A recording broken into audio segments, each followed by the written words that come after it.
Cruise News Today with Doug Parker. Good morning. Here's your cruise news for Thursday, December 18th. Norwegian Epic has canceled its planned call to Curaçao this week due to scheduled military exercises in the area.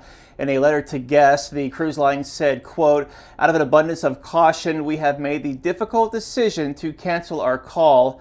Instead, the ship will spend the day at sea and then visit Barbados later on in the cruise. The rest of the itinerary remains intact, with stops in Aruba, St. Lucia, and St. Kitts before returning to San Juan on the 21st. And Norwegian Encore skipped its planned stop in Cozumel yesterday due to, quote, localized pier damage and instead docked in Falmouth, Jamaica. Now, guests were notified Tuesday evening of this change. The Encore arrived in Falmouth at 7 a.m. and stayed until 5, 1 hour longer than its stop in Cozumel. No details have been released about the nature of the pier damage in Cozumel. And Margaritaville at Sea is debuting a new food hall concept called the High Tide Market aboard the Paradise starting next month.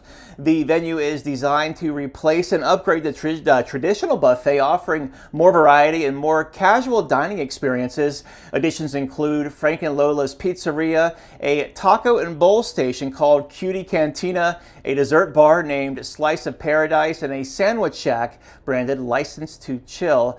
The food hall will also appear on the Beachcomber next, with a new version planned for the Margaritaville at Sea Islander in 2027.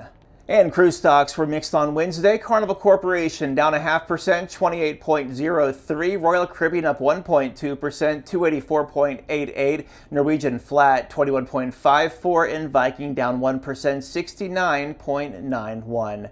If you have a lead on a story, let us know. tips@cruiseradio.net. This week's Cruise Radio podcast, a review of Carnival Panorama, where you listen to your favorite podcast. Have yourself a great Thursday in Southeast Asia. I'm Doug Parker with Cruise News Today. Take care.